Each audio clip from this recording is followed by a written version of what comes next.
Today on the show, we're talking the end of FLCL. That's all on today's episode of Hit the Theme Song. That's not what the show is called. What's the show called? Anime Binge Club. I'm sorry. I'm out of practice. Kevin. How you doing, Kevin? I'm doing good. Hey, have you seen a super short open? Yeah, have you seen the Spleen around? I haven't. Is he missing? I guess. I mean, I don't know. You hang out with him a lot more than I do. I'll look for him while we play the theme. Hit the theme.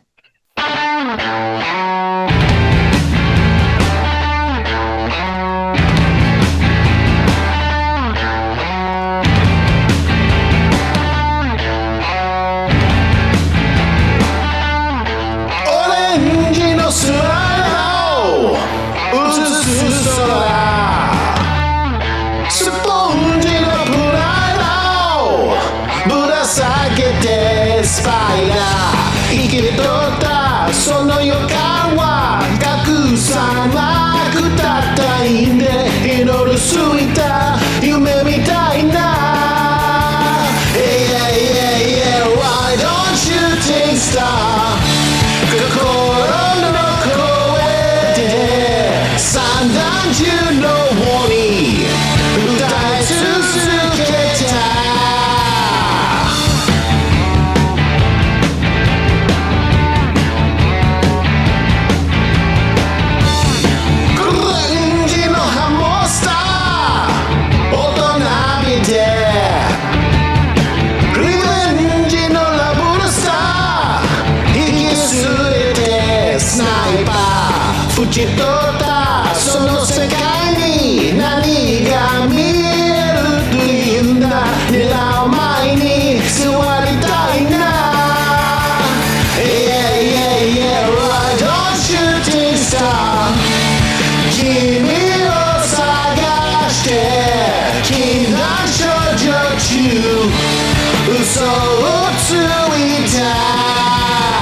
Hey, welcome back to Anime Binge Club, the only podcast that forces you to watch anime, the only podcast that forces you to listen to me talk about anime, and the only podcast that forces you to flout copyright laws in order to pay attention to the episode of this podcast, Kevin. I'm your host, Spencer Goddamn Motherfucking Crittenden. God damn it, I did it. I did it again. I know Kevin's laughing. Kevin's laughing because he knows I did it. We're not supposed to cuss. We're on YouTube now, folks. You can't be cussing on YouTube. You can't do it. You can't do it. And I'm joined by my co-host, as always. Are you? I guess you're a co-host, right? I just said co-host. I'm like, is that right? I don't want to. I don't know. Yeah. I mean, maybe, but I think you were the host, and I'm just here. Is sort of the way I see it. Yeah. If you're a co-host, that would mean I have to be a co-host, right? And I don't think I'm a co-host. That doesn't sound right. You've got big host energy, I think. Right. So I guess I'm the host and you're on-screen talent, maybe? Sure. I wouldn't say talent. I'm just on screen. But yeah. Sure. Yeah. Well, that's, to me, I don't know if this is just my interpretation or this is something that's actually in the air, but whenever I hear people use the word talent, to me, there's always like a really strong condescension. Like the fact that they're calling you talent, it's like, look at this fucking guy. He thinks he's talented. Are you fucking kidding me? You are literally a face that a lot of people are attracted to. And so we're putting you on camera. And the second you step out of line, we will cut you in half. You know, to me, there's all of that baggage loaded into the word talent. Is like a talent. Yeah. Okay. I mean, I don't know. I mean, I appreciate you lumping me into that category of face that a lot of people are attracted to. So if you want to call me that, that's fine. Yeah, I mean that was kind of a tangent. I wasn't saying that about you. But sure, you are attractive. Don't get me wrong. But just to be clear, that's not what I was saying, and it's not because I'm homophobic. Has it been 5 you just minutes? really don't like to objectify me. I get it. Yeah, exactly. I like to maintain a respectful rapport with you, not the same way as some of our employees have been engaging in. And Kevin's coughing. Kevin, you can cough. Let it out, Kevin. Better out than in, I say. Well, it's just so the camera switches to me. So I always mute when I cough. So it's not like the screen doesn't cut in the middle of like my cheeks being swollen and my eyes red and, that kind of thing. Yeah, the screen might not cut into your cheeks being swollen, but you know what does? There's the spleen cuts into your cheeks being swollen. That's that. Yes. And the spleen does objectify me a lot, I think. Yeah. I mean, it's not in a hurtful way. Like he doesn't mean it to hurt, but it is shocking sometimes. Woo, baby, you're an object. That's like a line from Family or Futurama or something where Bender's like, "Woo, baby, you're an object," and I just like after someone says, "Don't objectify me," and I just think it's like what I think it's better. It's like one of the funniest. I don't know, just "Woo, baby, you're an object." Anyway, but yeah, the spleen actually he hasn't been talked to by HR lately because I think HR is afraid of him. So that's happening. And this is happening, or it's anime binge clubbing. Oh shit! I just cussed again. I just knocked something that I fidget with all the time off my desk, and now I don't think I'm ever going to find it. How am I going to fidget? Okay, what an episode! Michael Jordan flu game. How are we all doing, folks? How are you doing, Kevin? How are you doing this fine day? I'm doing pretty good. I'm doing great. I watched a couple episodes right before we started. I'm cannot wait to talk to you about these because I'm so confused by things. I want to hear the Spencer take. I kind of want to hear the Spleen's take on it too. Ooh, baby, you're an object. Not really relevant. Not really relevant to what you said, but you can't win them all. I love the development of the Spleen because I remember when we first came up with this crazy idea, I was like, yeah, he should have Big Copper's voice for no reason at all. And it's slowly become Wolfman Jack. Yeah. And it's just gotten better every time somehow. Yeah, well, it's interesting because like the Spleen as a character has grown out of a different bit that I used to do on my Twitch.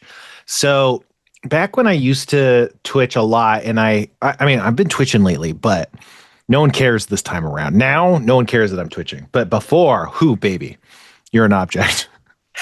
But yeah, they back when I was successful on stream, when people would give me a subscribe, I would do this character bit where I would be a DJ, but the DJ was DJ Horny Smooth. And he loved sucking on toes. And he was also like his like radio block was more about like the romance. It was like romance, and he would leave messages from lovers, which I used to listen to this radio. It was like Art LeBeau or something, but he would play kind of romantic music, and he would give shout outs that people sent in, and there were shout outs to like couples or like someone is shouting out their girlfriend or whatever, messages, sweet messages and stuff. So it was kind of like that, but just a lot more horny and kind of seedy. And so his station was WKUK the Cuck because it was like he was Horny Smooth, and so I thought Cuck was kind of, it was kind of like a funny thing to put together with Horny Smooth. But it was kind of like, hey, you're listening to WKUK the Cuck. This is DJ Horny Smooth in the evenings, gonna play all the hottest hits and coolest bits, and we be sucking on toes. Oh yeah, baby. And then he'd say like, this one goes out to whoever just subscribed. Let's say Truthiness 12, because Truthiness is like a Twitch guy. Truthiness 12 writes, ooh, baby, you're an object. Let me suck on them toes. Thanks, Truthiness, and let's hope you get into them toes later tonight on WKUK the Cuck. Coming up next, we got, something like that. And Yeah, I don't know exactly. That character stopped. I stopped doing that bit. Then I don't know. I don't know what happened. I truly don't know when the Spleen came out. I must have been unconscious at the time, But it is quite the transition from just like a kind of standard horny guy to mostly like an insane murder hobo, you might call him. I think the best characters do sort of have that evolution where they start with a pretty open-ended premise, but the more specific you make it is when the character actually comes to life then. Yeah. I found the other bit to my fidget thing. It didn't fly off the desk after all. So we're good, folks. If you're paying attention at home, that chapter has been resolved. We can move on to the second chapter. I don't know. I feel like we might run out of anime to talk about, but I guess let's just run through the anime and then we could just talk about our lives after that. And then people will be so excited for that, to hear about our lives. So look forward to that. But let's talk about FLCL. So now you've seen the whole series, the whole 6-episode run of FLCL. Just give me your general thoughts. It was confusing. I didn't know what was going on. Everything's crazy. Shut up. Come up with something new, Kevin. Come on. You can't just do that 3 times in a row. The audience just wants something deeper. Something deeper. Okay. I mean, this was, I felt like, the most chaotic block that we've seen so far. It did tie up loose ends, but at the same time, it was... I feel like the surrealism got cranked up a little bit, or maybe I was sort of like expecting it to come grounded back into a little bit of reality to sort of tie up ends, and it definitely did not do that. Why didn't it do that to you? I felt like the amount of like cutaway gags and just things that were like, I was expecting it to go, okay, we've teased around this long enough. Here's the straight answer. We need to tie this up, and it never does. I mean, there are some places that do, but there's still so much unanswered going on. What do you feel? What answers are you hoping for that you're missing? Because I feel like we do get basically all the answers. I don't know how clearly conveyed they are. Also, are you watching the subtitles or the dubs? Both at the same time. So you're watching the dub with subtitles? Yes, and they do diverge, but not meaningfully for this show, it didn't seem like. Yeah, this time around, this last 5-6, I watched in subs because I couldn't find my old source that I was watching them on before. So the first 4, I was watching the dub, like from my childhood, and this time around, I am watching, or this time 5-6, I'm watching the sub, and I was like, "What? They sound so different. What's going on?" Oh yeah, it's a different language. But so yeah. Do you have any questions?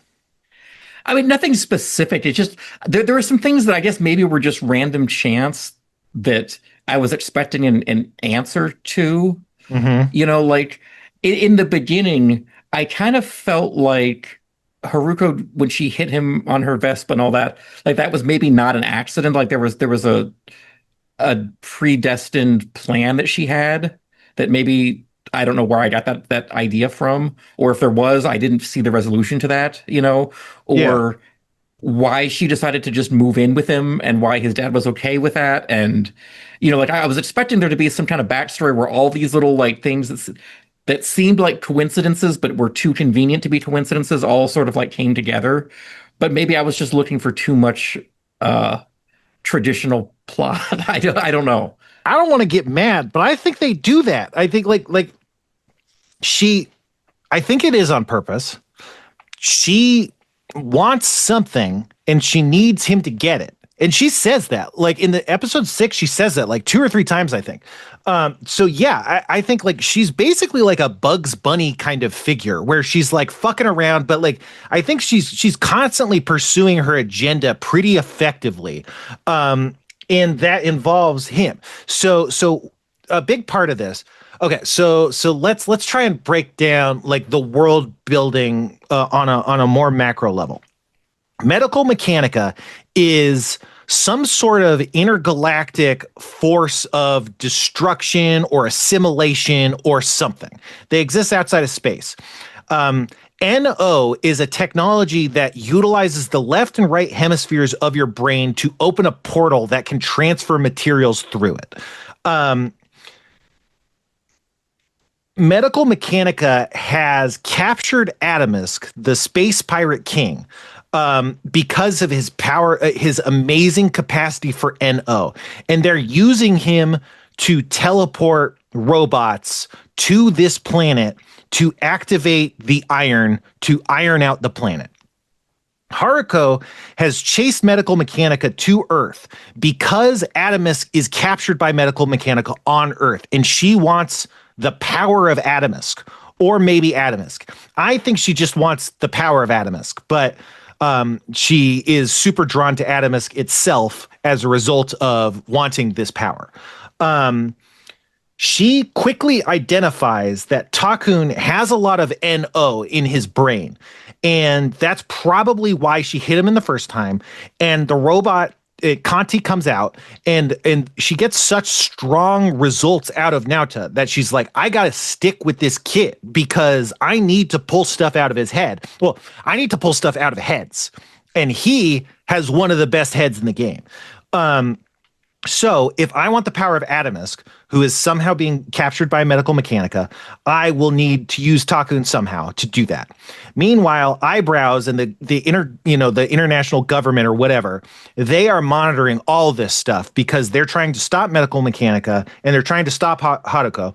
And Eyebrows himself is also in love with Haruko because he's basically been in Takun's place before when he was a kid and his head sucked and she left. So timeline's a little unclear. Like, was Medical Mechanica there all this time? I don't think so, technically. So it's unclear when that happened. But Tasku left and Medical Mechanica set up at about the same time. So assuming this is all part of this Medical Mechanica saga, then Eyebrows run-in with Haruko had to be within that time frame. But that's a bit unclear. That might be like a plot hole or something. But yeah, that's I think me kind of spelling out the plot. That's the macro stuff. Did you get that from watching the show or no? Yes, it just, to me, some of it, I was just having trouble telling the difference between this is just some random throwaway joke. This isn't actually the plot line, and here's the world building here, because it seems like they tease between both in so many places that I just felt like the narration became so unreliable by the end that I was possibly just discounting things that were supposed to have been taken as fact. Does that make sense?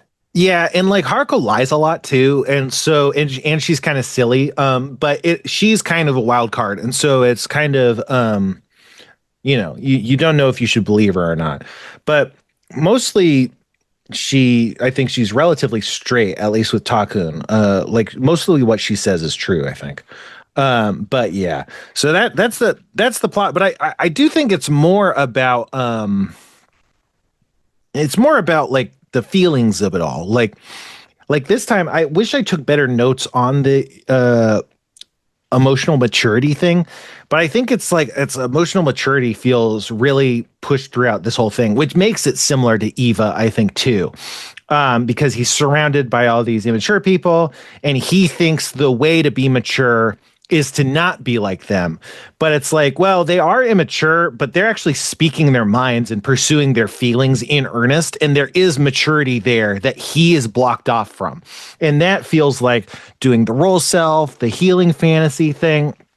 Like, I'm sure there's a read of this this series where the robots come out of people's heads when like a healing fantasy crumbles. Like it kind of is in there. I don't know that that's how they phase it, but it's these big feelings that have to do with now to like thinking something's going to happen, or someone realizing that something they wanted to happen is like not going to happen.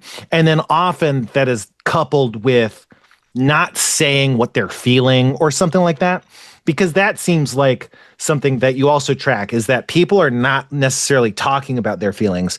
And in the last episode, Nina Mori's like, you just got to say what you think. That's what I did. And then I cried and everything felt better. And it turns out she cried to her parents and she told them what she was feeling, and that made her better. And then, obviously the very end of the series, Takun kind of does that too. but so like I think that's the big thing is it's kind of about being in a small town and like trying to conform to those small town expectations because you don't want to get a big head and think that you're bigger than your town, you know, who do you think you are kind of thing.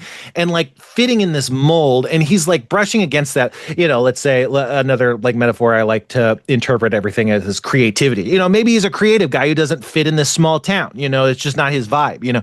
And so by trying to like live up to those expectations, he feels really empty. He feels like he's not doing what he wants, you know. He's not getting the results he wants. People aren't treating him the way he wants, you know. And yeah, and on the emotional immaturity tip also, like I definitely like identify really strongly with him in episode 5 where he's getting kind of, well, is it episode 5? I don't know. I'll look it up. But in one of these episodes, he's like getting cocky and like he's kind of bouncing around, getting attention from Mimi and Haruko and stuff. And like, I definitely identify with that so hard where it's just like, I just want validation. I want someone who I think is cool and who has indicated some sort of interest. I want them to validate me in some way. Like, it's almost not about like who I like. It's just like, I really need to be made whole almost, you know, and it's not, you know, healthy. And it's like, that's not really the problem. The problem is like, you got to work through your own shit or whatever. But when you're like spiraling, it's just like, save me, someone reach down from without and pull me out of this. You know, it's not, let me learn to swim. It's save me, you know? And I think like he's kind of using all these, you know, kind of feeling situations to kind of deal with his own like issues and stuff, or those are his issues, is those like kind of repressed feelings, and he doesn't know how to act on them in a more mature way. And he's seeing all these people doing stuff, you know, and flirting and trying to, you know, I don't know the word, fondle each other or whatever. I can't think of the word, but that, yeah, that's some big picture stuff. You have any other thoughts before we actually go into the play-by-play of episode 5? No, I mean, I know I said this each of the times we've done this. This all sort of still has this dreamlike feeling of like, you know, body motions not being completely accurate and things changing when you're not looking at them and stuff like that. It's a really interesting feeling that I really like how they do this. And I'm not sure if that was like a stated goal, but if it was, they completely nailed it. I think it was. I think they were trying to really go balls to the wall, really stretch the form. You know, I think there's a lot more originality in this show. And I think when you look at the pipeline, a lot of times mangas get refined into the animes, but you're bringing the source document to life, right? You're adapting it.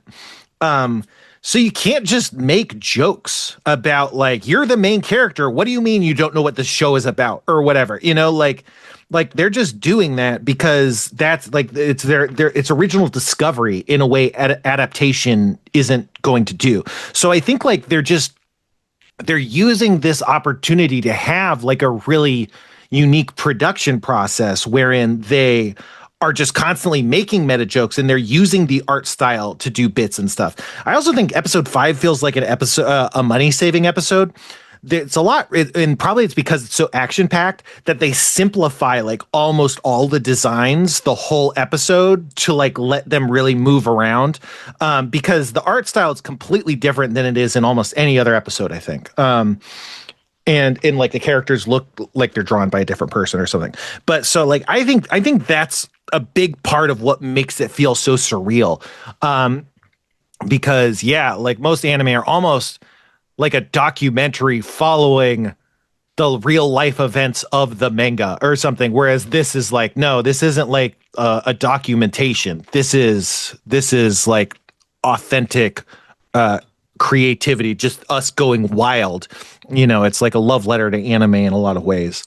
But yeah, it is really cool. And I think it goes really well with the vibes and the feelings and the guitar music and stuff, you know. It is it's why it's such a unique artifact. It's why it's so popular, you know. But yeah, anyway, episode 5. They're having an airsoft battle. We cut back in time, and what is it? Takun and like the grandpa are watching television, and then Monchan, his dad, gets blasted through a wall and smashes into their living room, and we see that he's been punched by Haruko, who has like a spring-loaded boxing glove coming out of her vagina. So he was trying to get in her pants in some fashion, and she hits him with, yeah. So what's that? What's the deal with that, Kevin? You think she just has that locked and loaded up there? I mean, to me, it just was like painting the picture that she was sort of this like Jim Carrey as the Mask or Inspector Gadget kind of character where reality didn't really apply to her. You know, like the rule of funny was more important than reality to however she works. So if it's funny, that's how it works to her. I don't know if that was supposed to be how it meant, but that's the take I had. Yeah. That's what I mean when I say she's like a Bugs Bunny character. Like, yeah, and I think it's like, if you want to like a justification for it, it's like she's an alien, and that's what that means. It's like she's a kind of alien who has cartoon physics, you know, like that's kind of how it seems. Although a lot of characters in this show, they survive falls that would absolutely kill them.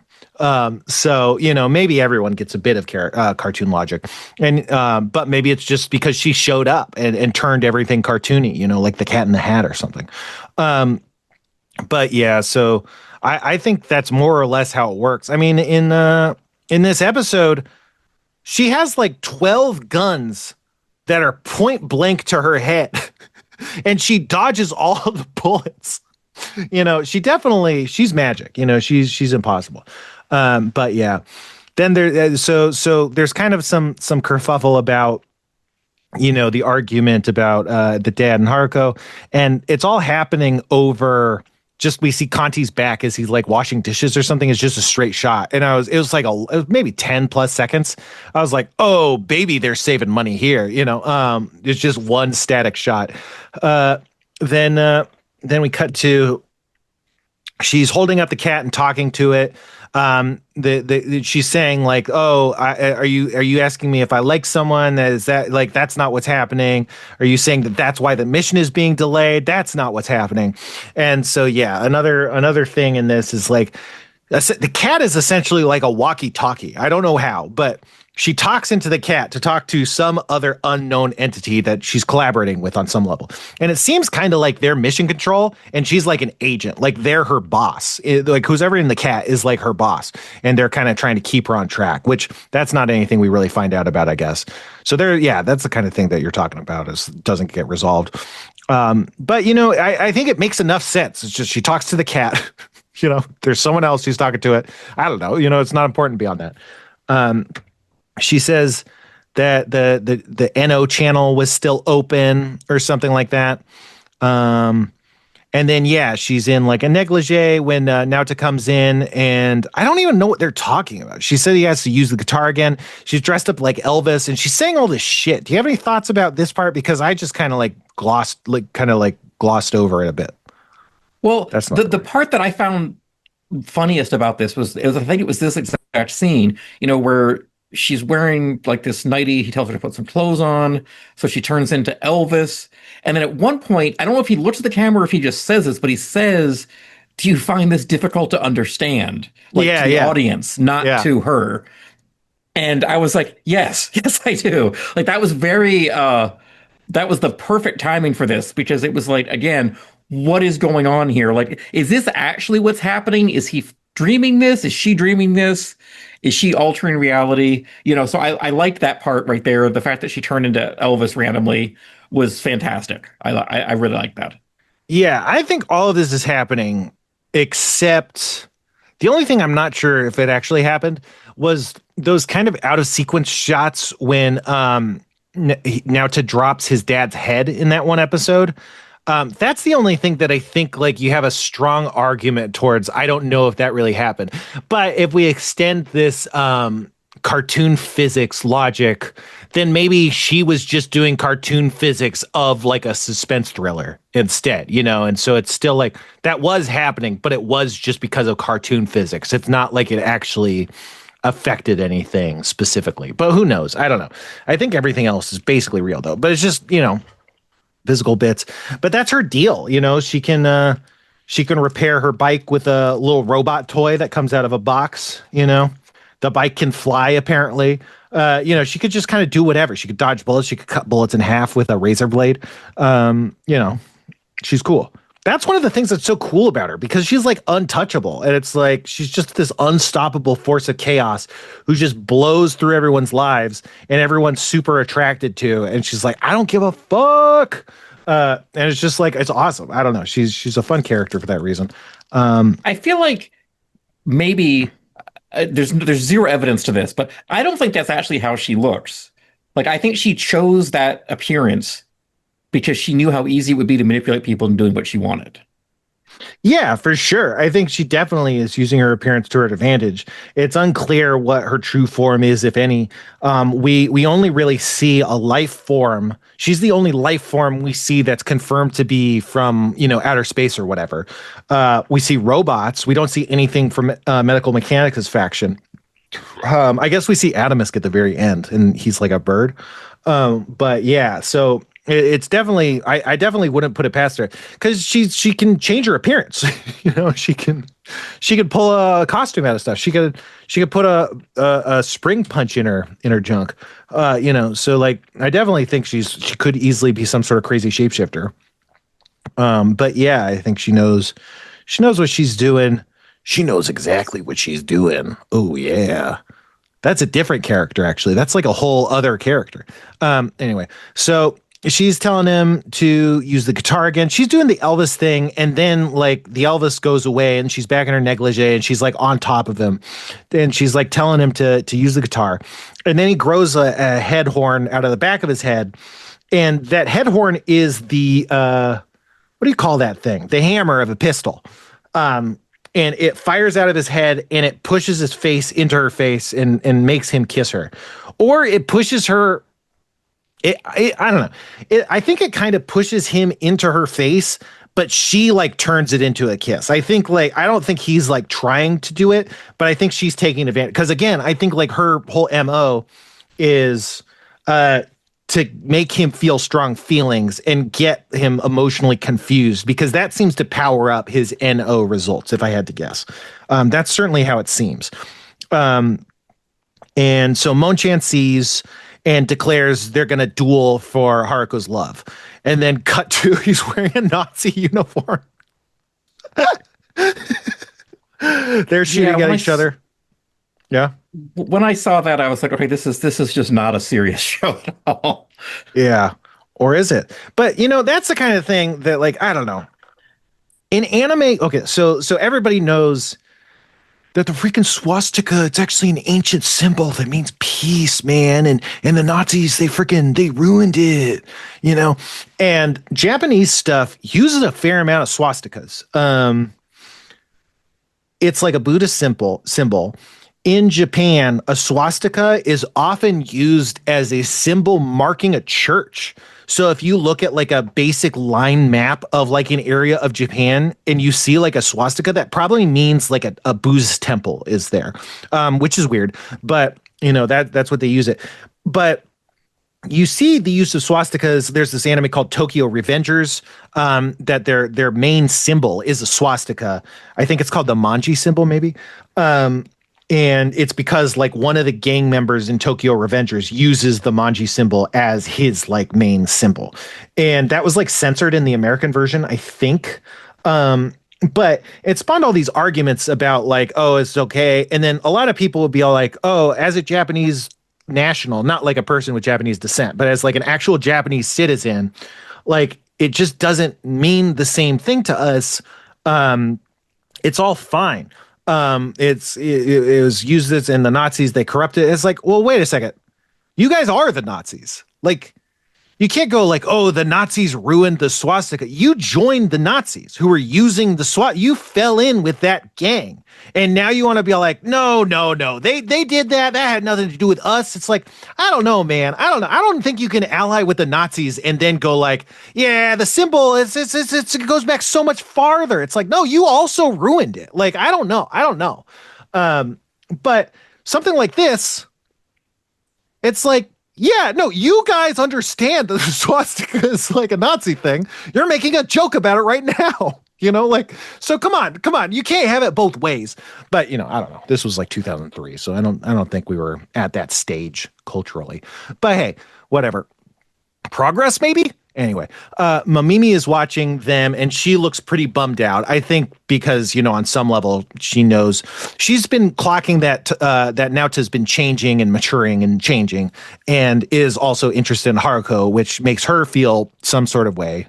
Not super clear how, I guess jealous, or maybe she's seeing the same thing that happened to Tosku and she's like, I'm being abandoned again. Like, am I going to be alone again? And, she gets a pretty raw deal. She's constantly getting fucked over by people. She's being bullied. She gets thrown in the river, So like the idea that like more people are abandoning her has to be like a pretty big trauma, I would imagine. But yeah, so Mamimi's watching. Then the lieutenant shows up. I don't know if she's the lieutenant. Kitsurubami is her name. She shows up and she has like a sniper rifle and she's trying to hunt Kanti, the robot. And she's talking to Eyebrows, who's kind of monitoring. And Eyebrows is getting a haircut, and it goes into, like you said, South Park animation. He's like, what would be a haircut that Haruko would like, basically. And that's it's fucking anime. It's doing a South Park gag. I don't know. What'd you think about that? I had to rewind because I thought for sure I was misinterpreting what that was supposed to be. And then I also thought too, but I didn't say anything because I thought there was absolutely no way this was right. But like in episode 2, maybe? Do you remember in the very, very, very early episodes of South Park, in every episode, one of the gray aliens would always peek his head around the corner and look just for a second? It was always an Easter egg. Mm-hmm. I swear a South Park gray alien was in like episode 1 or 2. Yeah, around the corner. But I was like, no, that can't be what that is. Like, I think it is. Yeah. But yeah, they just wanted to do a lot of visual bits. I want to say, was it episode 3? I think it was episode 4. There's a big clash at the school and something happens with a teacher and she gets like knocked up in the air or something. And we also see there's like a keychain that kind of gets prominently displayed in the screen as like a keychain is flying through the air. And the keychain is fucking Kenny from South Park. And so that's another visual reference to South Park. So that's at least 3 there. So I think it's definitely intentional. Are some of the other sudden artistic changes references to other anime that I'm just not picking up on? Almost certainly. Yeah, I would imagine. Not like every single style change, because sometimes style changes are just a normal part of like Japanese humor. Like you go super deformed mode when you're acting super animated, So some of it might just be that. But yeah, I do think a lot of it, or even if they're doing bits like that, they might like choose a specific visual reference to go for. I'm not 100% sure. You sent me a screenshot of the dad was talking about how his coat changed, and he mentions Castle Castriglio or whatever, which is a reference to Lupin, and Lupin has a different color coat. You were saying because your subtitles give you this like footnote kind of context, and yeah, Lupin is different colored depending on who's drawing him. I actually saw Castle Castriglio, really good. Lupin's a pretty cool anime. It's kind of like Miyazaki-ish. I don't know if Miyazaki was involved or what, but yeah. Anyway. But yeah, I think that's one of the things about the series is I think, again, they can just do all these bits because they're not like having to hew to any source material. So, yeah, so basically I think it's been hinted at, but we find out that Eyebrows is definitely into Haruko. And then, yeah, so Kanti is fighting Naota and they're shooting each other. And then Kitsurubami is sniping at Kanti. So he's actually dodging real bullets. And then they get hit by a car. It's his friend. I'm getting someone is at the doorbell. Can you talk really quick, Kevin? I'm so sorry. Sure. It's okay. I will talk for a bit too. I don't remember exactly what happened next after that, but one of the things, and I can't remember if it was this episode or the next one now, so I hope I'm not spoiling something that comes ahead, but at one point, we're talking about the art changes here. The dad makes the comment, just like they've gone into this like where they're just showing like pages, like manga pages. Yeah. Goes, wait, stop. We can't do this. We got told this was too expensive last time we did this style or something like that. Yeah. Was that this episode? I think so. It might have. No, I think it's the next episode actually. Okay. But yeah, that part's really funny. And then he's being like, yeah, it costs so much money to do this. And then all the fans, they were like, they're just being cheap. It looks like shit. They're being lazy, but they don't know how much work this is. Yes. Anyway, I thought that was about here in this episode, but yeah, I think you're right. I think that is the next episode. Yeah, and you know what's funny about that is that implies either they just called their shot and made that joke, or it implies that they are actually talking about the live reaction to episode 1, and they put that in the script of episode 6. That's nuts. That's fucking crazy. Like I don't know what the production timeline of this would have been, but that's so crazy, you know? I actually I would love to interview someone and find out whether or not they were calling their shot or it was like actually, I don't know. Pretty cool though. Sorry. Was there anything else that I wasn't, I was listening to you talk and then my cord snapped or the thing popped off of the thing and I stopped being able to hear you for a couple seconds. That's okay. Yeah, no, you keep going. All right. So they get hit by a car. It's their friends. They're doing a part-time job. And so they get to use this kind of 3-wheel truck. They say they're only driving it along the river, you know, so it's safer than driving it on the road. He kind of immediately like realizes he's holding these guns and hides them. He's embarrassed. And that's the thing. He's always embarrassed because he can't own anything that he does. Like he's constantly viewing himself from the perspective of this like hypothetical person he thinks is constantly judging him. And I think that gets really heavily into like emotionally immature parent stuff too. It's like you have this low self-esteem because you're constantly having to model this critical parent's eye. You know, that's like what your internal monologue is. It's this like harsh parent, you know. But they think it's kind of cool or whatever. Anyway, at this point, I mentioned that the art style seems way different. That's when I noticed, I guess. But his friends are talking about how the rumors are that he saves the city. And then we get this image of this gun cocking, the hammer being pulled back and clicking. And so he's kind of being a little bit modest and he's like, oh, you guys knew about that? I guess it was pretty cool. He's getting kind of a big head. And I realized, Kevin, that every time the gun cocks, it's because he's getting cocky, Kevin. Smart. Do you think that's on purpose? You know, if they did not do that intentionally, they really missed out. Yeah, because like that's what you call it, is cocking a gun, you know. Yeah. I don't know. Like cock is not, it's like it only exists in guns and when you're feeling cocky. And maybe you're feeling cocky because you're cocking your fucking gun. Like I never thought about it, but that might be the origin of that word, you know. Who knows? But anyway. Someone write in thathappenspod@gmail.com. Tell us the etymology of the word cocky or whatever. So there's this part where I think when Nina Mori first sees him, she's like sucking on her popsicle in like a sexual manner or whatever a little bit. And it looks like she's doing it on purpose. Like maybe she's trying to be flirty a little bit. I don't know. But then that's when he's like having the guns, I think. And then when he gets cocky, she just bites off the end of it. And it's like, I think it's like, oh, she's kind of into him when he's just being himself. And then he starts getting a big head and like she's instantly turned off, maybe. I don't know. But then Nina Mori asks if they're dating, him and Mamimi. She asks her friends. Meanwhile, Naota's talking to Mamimi about Haruko. Naota realizes that Mamimi might be jealous. Like he kind of interprets her actions as maybe she's jealous, which isn't, I don't know if we're clear on if she is or not, like, or what, maybe a little bit, but it's because of weird feelings on her. Like her feelings towards Naota are kind of unclear. It kind of seems like she's just using him as a way to like deal with feeling like she's missing Tosku. I don't know. But yeah, so he kind of clocks that, and then the gun cocks again. Meanwhile, Kitsurabami runs into Kanti, and I think she kind of like falls for Kanti a little bit. She thinks he's so cool because he's helping her out of the water or something like that. Yeah, Mamimi mentions that Naota seems grown up. He's doing all this cool stuff. The gun cocks again. Eyebrows mentions that he's not a child anymore, which again, it throws the timeline in question if it actually was when he was a child. I don't know. He mentions if we don't take out the robot, mechanical will make its move. They came to this planet for that purpose. If Conti turns red, that's Atomisk.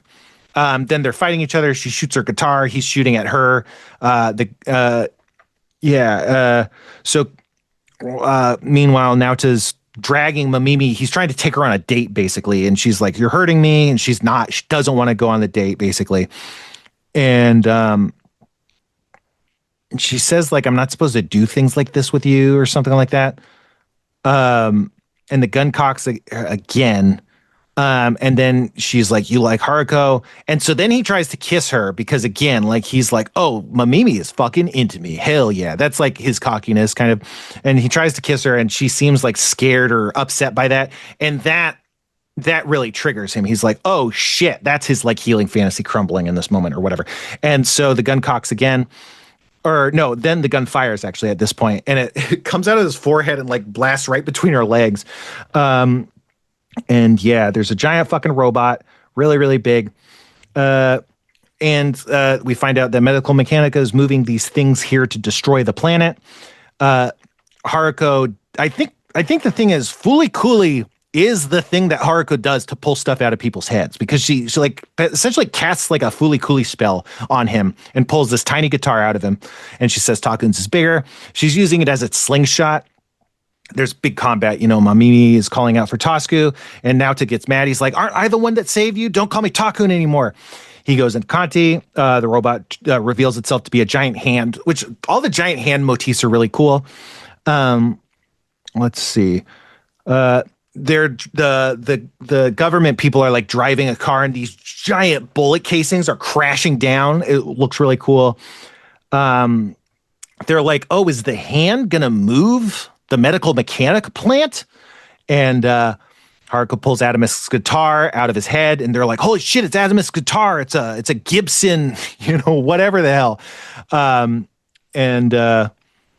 Yeah, it's like Conti's this is the real Pirate King or whatever.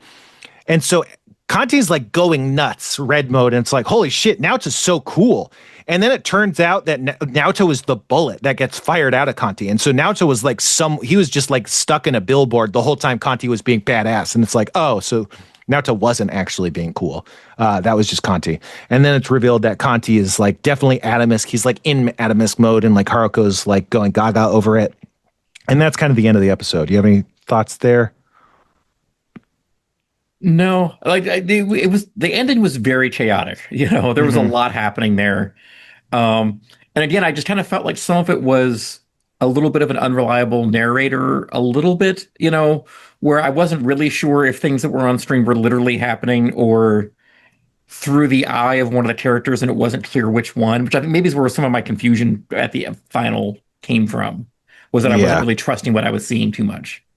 Yeah, you gotta have faith in yourself, my man. I do. But I think it's all literally happening. Yeah, because like that's the big thing. Is like, yeah, so like it seems like, and it's cool because like in the very beginning, Takun says like it looks like a giant iron that's trying to wrinkle out everyone's brains, or iron out the wrinkles in everyone's brains. And it's like that more or less is what's happening, apparently. Apparently they're trying to summon a giant robot that can put its hand on the fucking iron and pilot the iron around, which is just kind of neat. So yeah, episode 6, the finale. They're at school. They're learning about chopsticks, which is just another insane thing. The hand is like frozen in space right near the iron, like it's going to grab the iron. But since the robot's been defeated, it's stuck. Excuse me, it's in stasis. They say that the smoke coming out of the building is constant now, and it's a town where you can't go beyond the edge. The hand looks like it's a hand that says you have no choice but to stay. It looks like a jail warden waiting to give the execution order, which I just think is like really cool imagery that I think really hits home the idea of feeling stuck, the stuck feelings of adolescence, of being in a small town expectations, the feeling like nothing's ever going to change.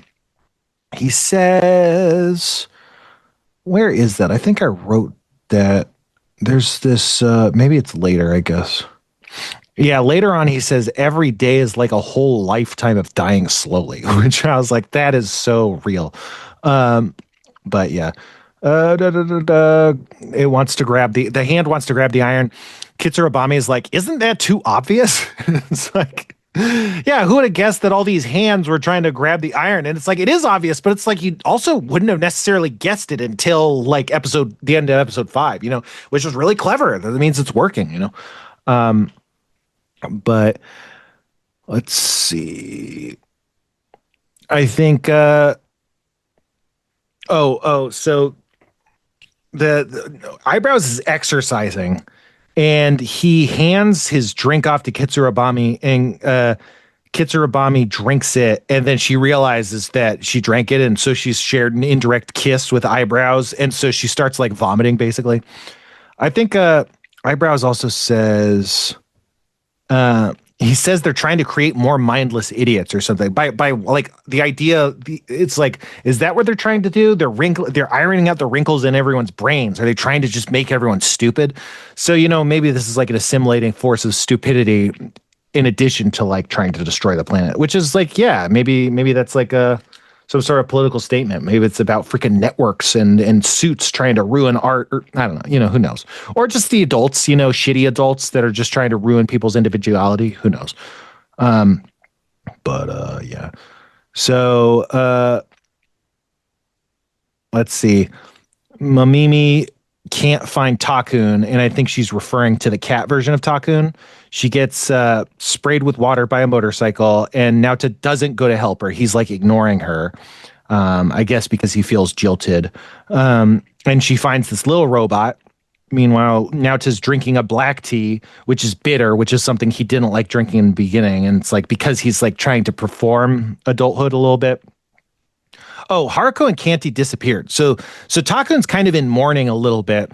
He's kind of bought the Eyebrows Kool-Aid. There's this part where he's like wearing fucking eyebrows, which is weird. It doesn't really get explained. I think it's just the idea is like he's kind of listening. He's bought the influence of Eyebrows. Who knows? Because now they've both been jilted. But yeah, we see that the Takun cat, the black cat, has also found a girl cat, and so they're together, and that's why Mamimi can't find that cat. Then I think Eyebrows says she wants Atomisk because he has so much NO that he could steal entire star systems. She came here to save Atomisk from Medical Mechanica. Then we cut. Mamimi is with the robot, and she's looking at Tosku's phone number in her phone. And the robot tries to eat her phone, and she's like, she kind of is like, should I move forward or should I hold on? And she lets it eat the phone. And she's like, well, then you have to take responsibility. You're Takun now. Yeah. And then, yeah, Naota has the eyebrows. Then Haruko comes back. It's like a repeat of the first episode. And then they're arguing and stuff. And then she starts kicking Naota's dick over and over. And they call that get it, I think. But it's unclear what that means. But like the dad and the grandpa are jealous. They're like, I wish someone would kick me in the dick, which is very weird. And then, yeah, there's the manga scenes, and he's like, let's just be a normal anime. And then they ask what FLCL is or what Fooly Cooly is, and I think that's when the guitar hits. And then there's this big fracas, this big scrum, and you zoom out of the house and you see all this stuff flying out of the house. One of the things you see flying out of the house is Superman. Superman just flies out of their house and flies away. It's fucking Superman. I don't know. Did you see that? Yes. Oh, wow. I didn't know what to make of that and was really hoping you were going to bring that up. That's real, Kevin. That actually happened. Okay. Why isn't Superman doing anything about any of this stuff? Like, isn't he supposed to save the day?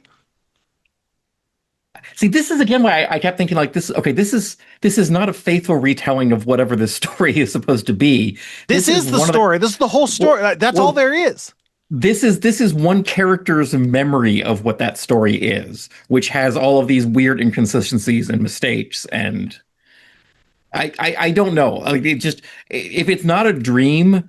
I mean, I think this is like Naota's memory of this that is obviously not correct. Kevin watching Wile E. Coyote. Well, clearly this is all happening in the coyote's mind because he's in a coma after he got exploded by that bomb. So I don't know why you're wasting my time because none of this is real, actually. This couldn't be possible. Okay. No, it's fine. I like it. It's interesting. It's an interesting perspective. I'm not saying that I'm looking at this trying to say it needs to be 100% sensible and like a period drama or something. It's just I was having trouble trying to figure out the difference between what they were expecting you to do. Be like, okay, this really did happen, and this was just some crazy nonsense we threw in on top of it. The crazy nonsense is really happening, though. That's the fucking Rosetta Stone, Kevin. Yeah, it's all happening. It's a cartoon. Well, I mean, I think this then is more Who Framed Roger Rabbit than it is Eva. You know, like it's crazy stuff is just happening constantly, and that's just what this universe is. Well, it is once Haruko shows up. Yeah, I definitely think that's like kind of what we're to believe. But who knows? I don't fucking know. That's the great thing about art. So Haruko comes back. He kind of reconciles with her in her in at bedtime. He kind of is a bit honest with her feelings, where he's just like, "You left me. I miss you. This sucks." And he hugs her, which is kind of more mature on some level than like he's been, because he's just expressing himself earnestly, you know. And then let's see. Every day is a lifetime of dying slowly. Meanwhile, Mamimi's feeding more stuff to the robot. It's getting bigger. Naota and Haruko run away together. Ninamori mentions that Naota should just say how he feels. I did, and then I cried. We find out that the core is missing. That's why the hand isn't doing anything, because the hand is missing its terminal core. And so it's in stasis. Haruko mentions that she wants something, and she needs him to get it. Then they're getting along. They're kind of getting along in a way that they've never got along before. They're not really at odds. They're not like they're not antagonizing to each other. I mean, they kind of are with the ramen, but it's like they're kind of just dicking around. They seem like in a different relationship. Maybe just like a platonic relationship where like Naota knows he's being used, but he's like, well, I just like being around her, so I'm fine being used. You know, I'm not going to necessarily get what I want at the end of the day, but this feels better than her being gone. You know, I don't know. Do you have any read on that? Do you think that, like, what do you think the nature of their relationship in that scene is? Do you think like he thinks they're back together, or he's just kind of resigned to like Haruko's gonna Haruko and I'm just gonna be along for the ride because why not? She wants this. I might as well help or something. I mean, the feeling I got was he was just so attention starved, and like, you know, his plan B didn't pan out when he tried to kiss her and things like this. So he was just going to accept whatever he got from her because that was better than being alone. Is kind of the feeling that I like. It wasn't the super mature take on things. It was just a case of, okay, you're paying attention to me again. Fine, I'll put up with whatever this is. Yeah, I think that's probably right. I think there's an honesty about that where he's like, he's not serving a healing fantasy the same way, but he's just like, I no longer believe like this is going to work out. I'm just going to take what I can get in the moment because that's good enough. And I'm, you know, touch starved or whatever, which I think is a bit more honest than he's been. And I think he's also trying to like figure out his feelings in this episode too, like really work out what's going on, which is happening like silently basically. But I think that's partially what's happening in this episode too.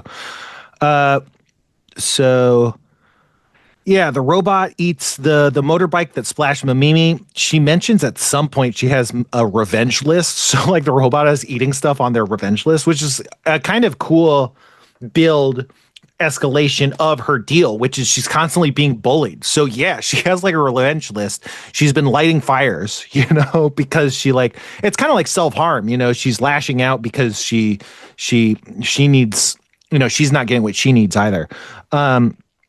But yeah, Ninamori is just walking around and she finds Haruko and Takun sleeping together on a bench because they're hobos, which is kind of interesting. Yeah, Cut back, the robot's really big. The robot eats the truck. It turns out the truck belonged to that kid's parents. They were working a part-time job, and so the part-time job was with his parents, I guess. Ugh. Jesus Christ. There's a parent-teacher conference because Takun's been missing. He mentions he can handle. The dad mentions he can handle himself, which that's in the book, dude. The parents are like, "You're so independent. Like, I don't need to worry about you at all." And it's like, yeah, because you fucking neglected me for so many years that I had to learn how to parent myself, you piece of shit. That's not a compliment. That's an admission of fucking being a shithead, which also I identified with. I mean, I think that's like, all this stuff is like, it's not explicit. And if you didn't read the book, you wouldn't be able to draw these conclusions. But I think that's part of what's powerful about it too, is these weird feelings that are just, they're in there, and they're not spoken as such, but like, it's all there. Let's see. At this point, Eyebrows starts hitting on Kitsurubami, which is interesting, which I think he's kind of must be getting cocky a little bit too. I don't remember exactly how he got the idea that she might be interested in him or something, but he kind of like flips a switch where now he's kind of like trying to hit on Kitsurubami.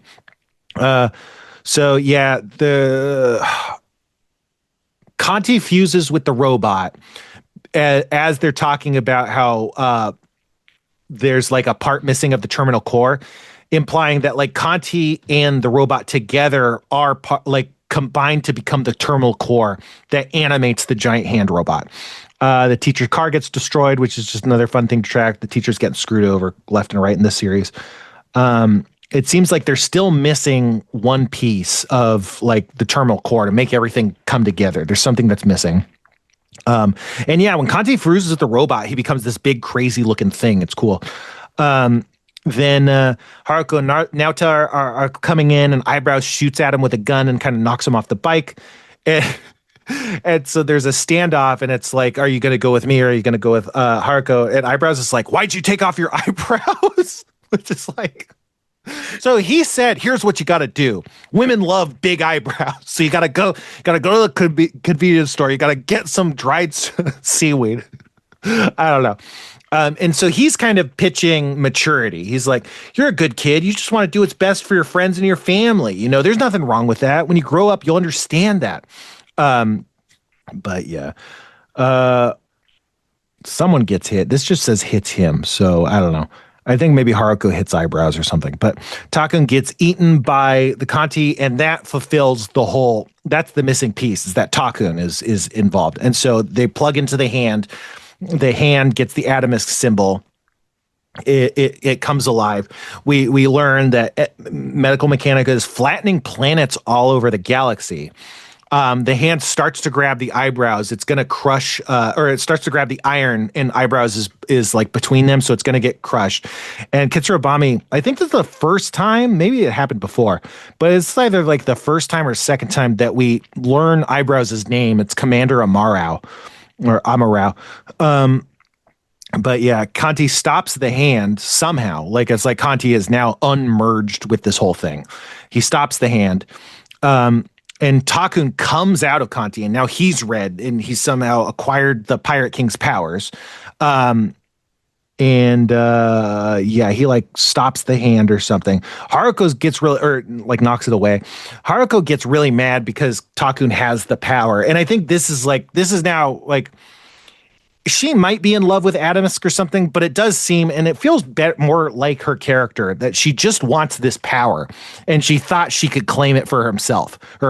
And now that Takun has claimed the power, she's really pissed, because she's like, that's the whole reason I'm here, and now you have it and not me. And so they're fighting.